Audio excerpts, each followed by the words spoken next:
Wiatr kołysze w locie ćmy.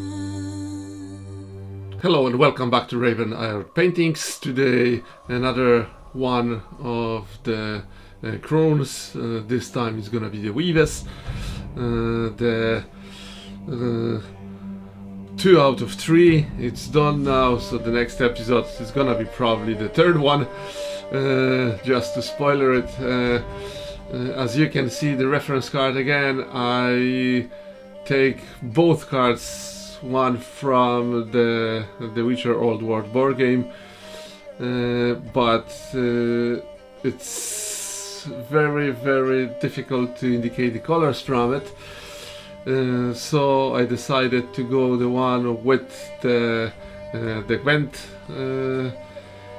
so it's give us a bit better color indication. It's much better card in terms of painting minis. So this is it about our reference card. Again, you can find those pictures in the internet if you don't have the event, so don't worry about that. The model itself, prime again with the black. The figure is pretty dark itself, based on a very dark color. So we're gonna start with the black primer, and we better get going. So initially we're gonna use the Caden flesh tone, and we're gonna paint the skin. There's not much skin exposed on this model,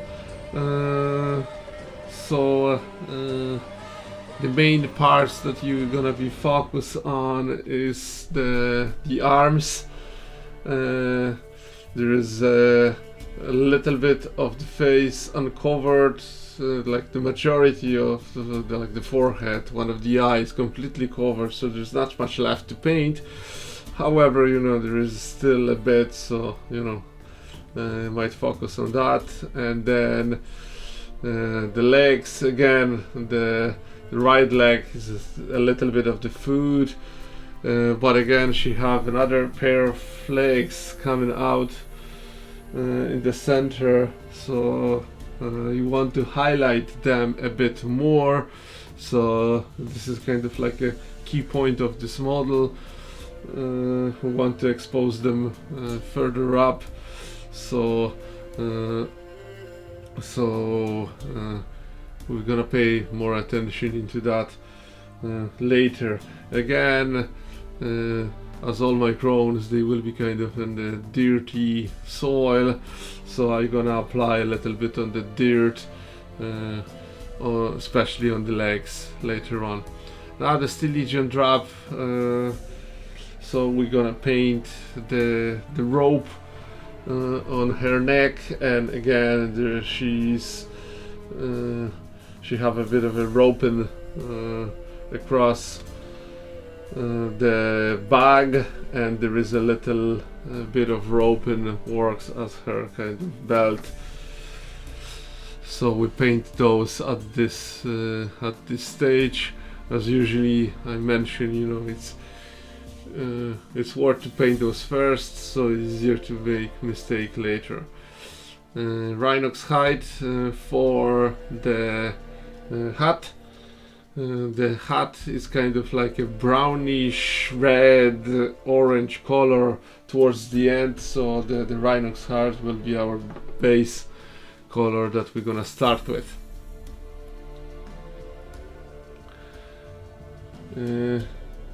Next, the Dryad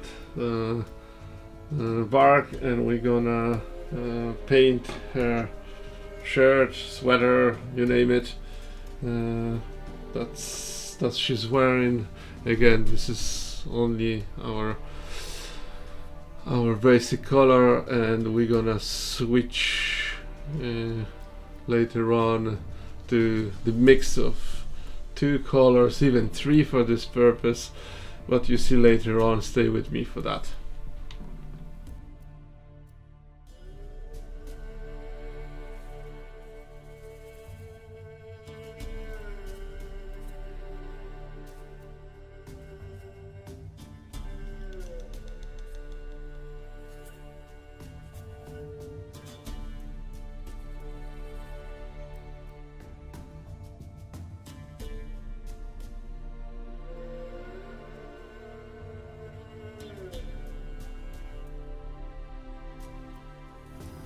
Next we're gonna mix the colors for the coat, and we're gonna mix the dryad bark and soda green pretty much 50-50, and we are gonna add a dash of Rapstone Glow, and that's how our base color for that part of the model gonna look.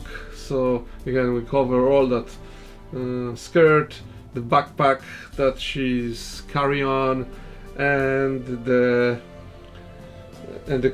coat, the hood that she's having in the back. Again, I'm painting with this color the fabric that she's wearing on her face as well. At this point, trying to be so neat, especially on that kind of roping. Obviously, if you make any mistakes, you know, at this stage it's very easy fixed, but you know, the roping is very thin line, so it's better stay away from it.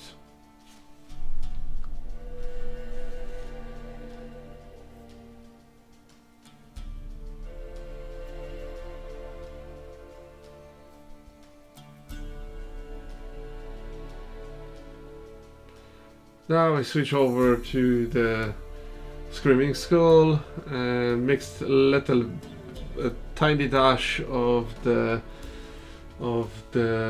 Steel Legion drop, and I'm painting the couple of bones that are on the base. And again, there is a kind of like an eye patch or something on her face, so on her left eye, so I paint that as well with the Screaming Skull. And again, there's a couple of stone on the base, so we're gonna paint them with the Storm Vermin Fury, but you can use any gray you like, just to have a nice kind of stone effect. My idea was to kind of have a kind of like a bluish finish towards the end, because this model is gonna be kind of like a bluish a bit, so that's why I choose this color. Again, I forgot to paint a bit the underneath, so you might do it as well. It can't be done very easily. You don't have to be so neat, it's not gonna be very much visible, but again, we want to put a bit of the color. And again, any tone of red for the leaves. We want to have the kind of autumn leaf towards the end. And for the base itself, the rest of the base, the Typhus Corrosion, we want to have a kind of like a dirty mud surface, so that paint is perfect for that. Again, the base and the model are brilliant, but there is very limited access to some areas, so don't be afraid if you gone over something that you paint previously. Obviously you have to fix it before you start highlighting, but it might happen. It's very hard to reach some areas, especially on this model. Now we're gonna be doing a bit of a shading, so I mix pretty much 50-50 to colors, which is the Agrax Air Shade and the Noon Oil, and I'm gonna paint pretty much everything in this apart from the skin. So for the skin, I think the mixture of those two would be a bit too dark. So I decided to go with something else, which you can see in the moment, but everything else apart from the skin is that mixture. And again, we're going back to the to our skin, and for that purpose I use the Rakeland Flesh Shade. And once you do that, you leave the model for a couple of minutes of rest until it's dry completely, and we're gonna start work on some highlights. So we're gonna start with the hat, and we're gonna start with the dry brushing with our base color for the hat, which was the Rhinox hide. There will be lots of dry brushing, because this model have a kind of, I want to have a kind of like a bit rougher texture.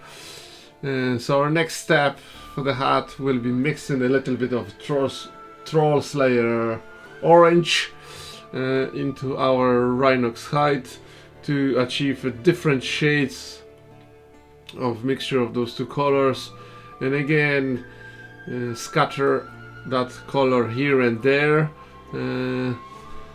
Doesn't have to be the perfect smooth. That hat have, especially as you look at the reference card, have a kind of like a different shades of brown, orange and red, and that's what we want to achieve. So just dip your brush here and there. As you can see now, I add a little bit red as well, which in this case is the Evil Sun Scarlet, and I mixture a little bit of orange, red and brown, the Rhinox hide, and just do a couple of different shades here and there on that hat to make it look nice, as you can see on the reference card.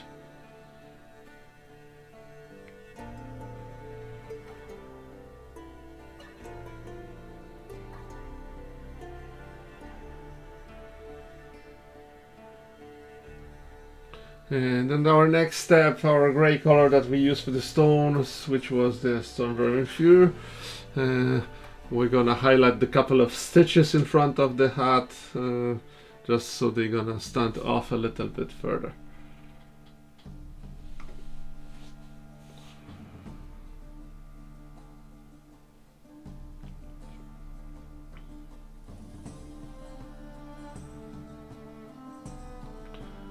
And once that's done, we're gonna do a little bit of the dry brushing on the backpack, skirt and the cloak.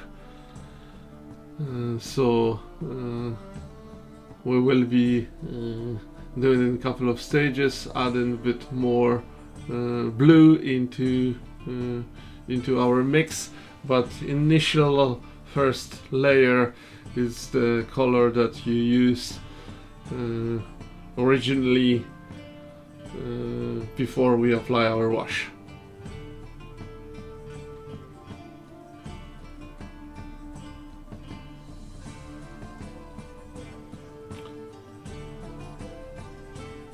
Again, it's very handy to use a couple of different brush sizes, because some areas are quite large, so it's hard to reach.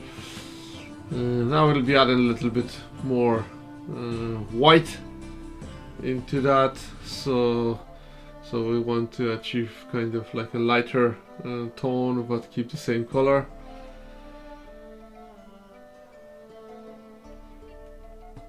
And again, make sure you remove most of the moisture of your brush and gently apply the paint in the areas that will be most exposed to the light, just to bring it up.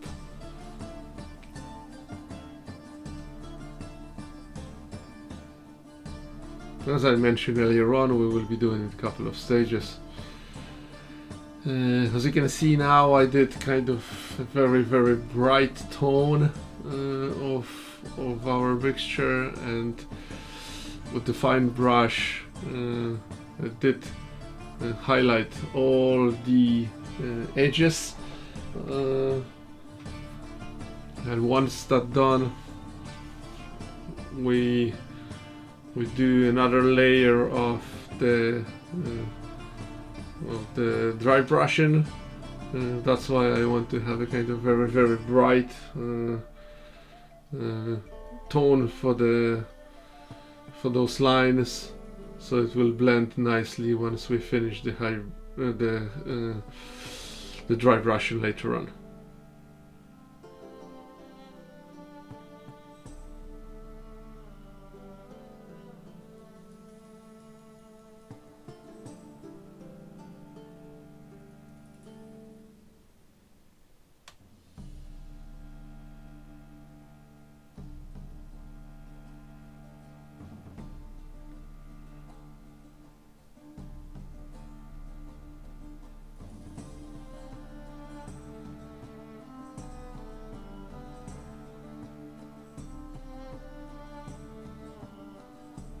Then, as you can see, I'm mixing those two, the very bright with the original one, just to get some sort of kind of like a mid-tone. And we're doing dry brushing a little bit, so those lines which were very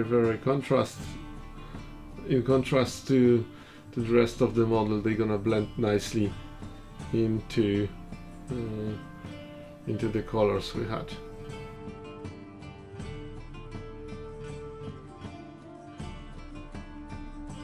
Next we're gonna move to the clothing, and again we're gonna use the dryad bark, and we're gonna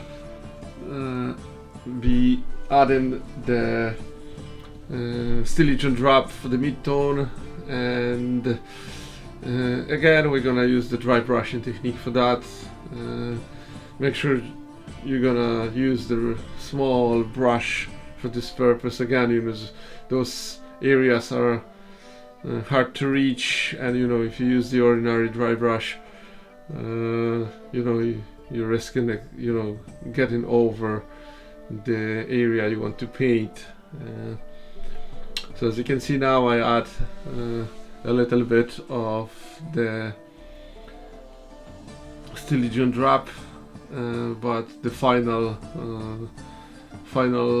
layer will be the pure pure Styligion drop only.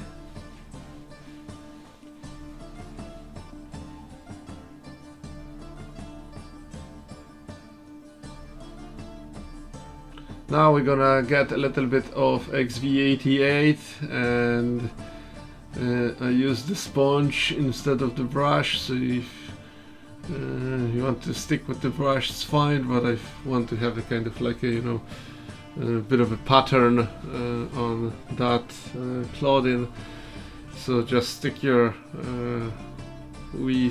kind of like a dishwashing sponge a little bit into the paint, remove the excess of the paint, and you know, with the little patches apply the paint on it. In this case we apply in the XV88, which is kind of like a brownish blue tone, which is perfectly matched to our model.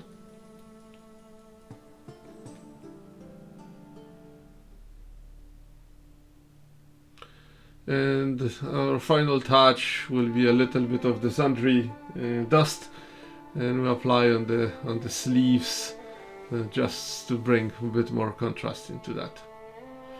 And while you have the sundry dust on the table, you might as well do the highlighting on all the ropings, especially the one on the neck.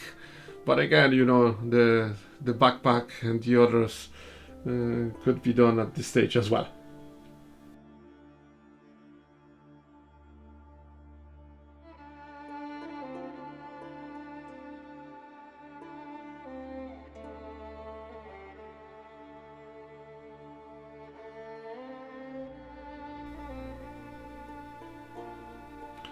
Next we're gonna be doing some highlights on the base itself, so we're gonna start again with the bones. So I think you're gonna use same mix of the paints we used to paint them. Obviously you might go with a little bit of pure Screaming Skull as well. And as you can see now, I work on the skin now. So again, we start with the pure Caden flesh tone,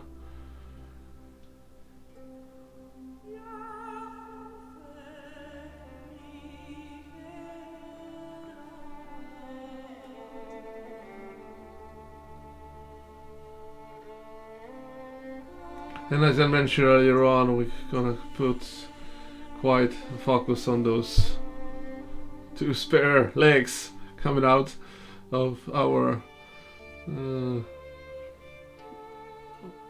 mini, for the purpose of like highlighting the face and some details area. I'm gonna use the fine brush, but like majority of the hands and the legs I just cover with the dry brushing, which was fine enough. I don't want to spend too much time on it as well, and especially that, you know, on the legs I have planned to put the quite a dirt later on, so those areas that will be visible and there will be no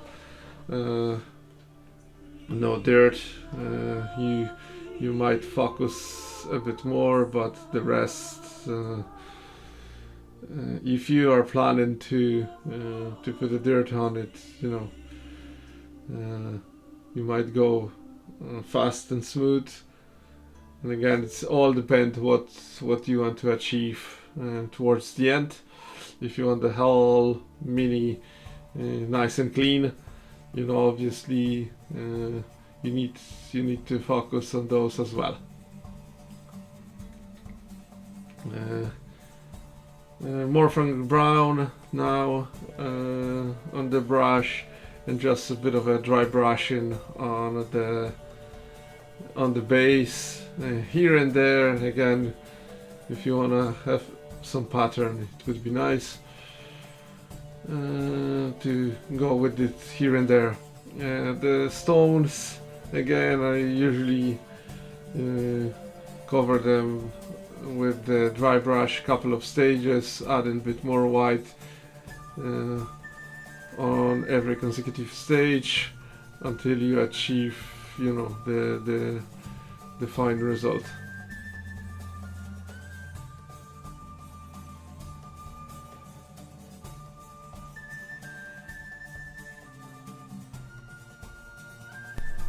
Next I use some contrast paint from Citadel, which is called Agaros Dunes, and I apply that onto the eye patch on her eye.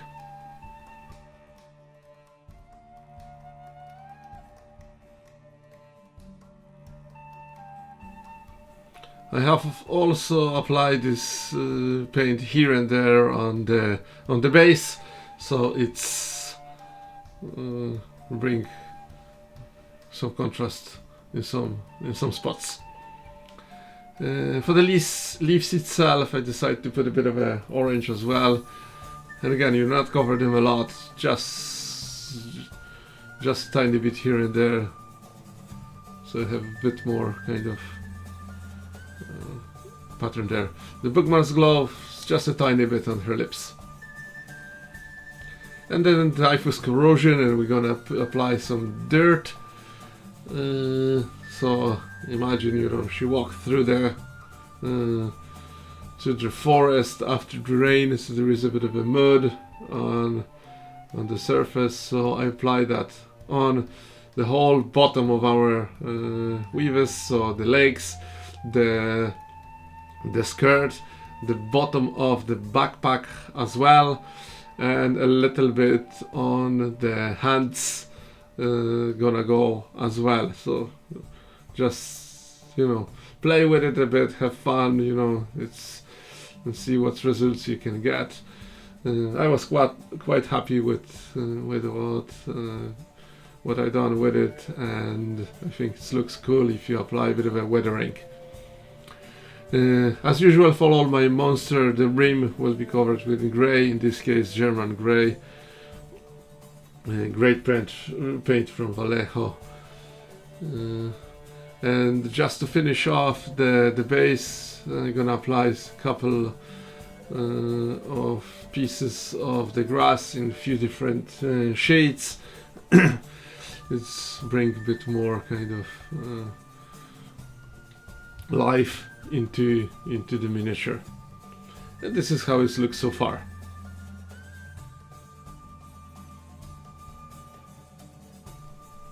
And one of the final touches will apply a little bit red on our Weavess nose. And that's it, the model is pretty much done.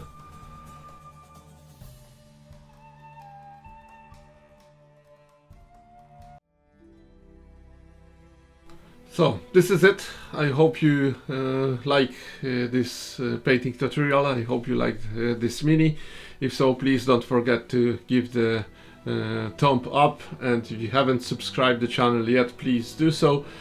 And once again, sorry for the big gap in between my last movie.